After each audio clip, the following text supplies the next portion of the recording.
देवभूमि उत्तराखंड, जहाँ हर घाटी में कोई कहानी बसती है, हर पहाड़ कुछ कहता है और हर हवा में एक सुकून है। इस सुंदरता के पीछे एक सच्चाई छुपी है जो उतनी ही दर्दनाक है जितनी की धरती खूबसूरत है। आज हम बात करने जा रहे हैं उस सच्चाई की, उत्तराखंड की सबसे बड़ी सामाजिक चुनौती पलायन की। क्या है ये पलायन? पलायन यानी जब लोग अपने गांव, अपनी जमीन, अपने जड़ें छोड़कर शहरों की तरफ निकल पड़ते हैं, सिर्फ एक बेहतर जिंदगी की तलाश में। नौकरी, शिक्षा, इलाज या बुनियादी सुविधाएं जब गांव ये सब नहीं दे पाते तो शहर ही एक रास्ता नजर आता है।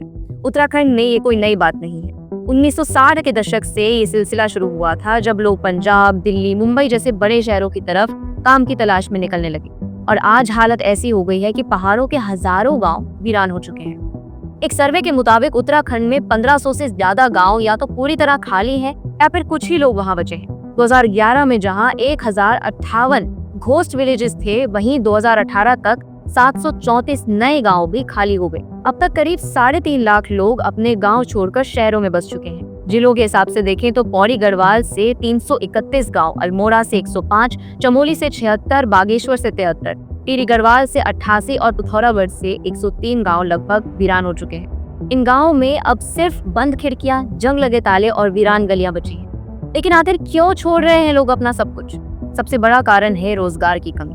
ना फैक्ट्रीज है, ना इंडस्ट्रीज है, ना ही कोई बड़ा रोजगार केंद्र।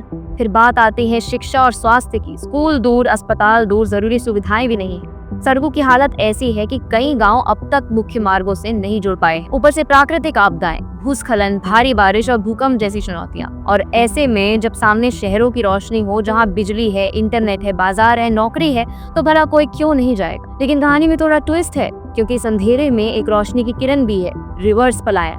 यानी जो लोग कभी गांव छोड़कर गए थे वो अब दोबारा लौट रहे हैं अपने गांव, अपनी मिट्टी, अपनी पहचान की ओर। कुछ ऑर्गेनिक खेती कर रहे हैं, कुछ टूरिज्म को बढ़ावा दे रहे हैं, तो कुछ पहाड़ी उत्पादों को देश भर में बेचकर नए रास्ते बना रहे हैं। चमोली के घेस और रैथल गांव में ट्रैकिंग और होमस्टे से युवाओं को रोजगार मिला है।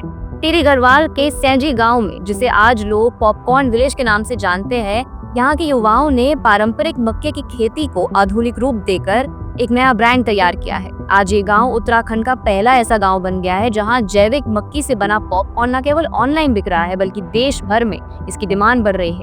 पौड़ी के पैठानी गांव में महिलाएं ऊन और हैंडीक्राफ्ट से कमाई कर रही हैं।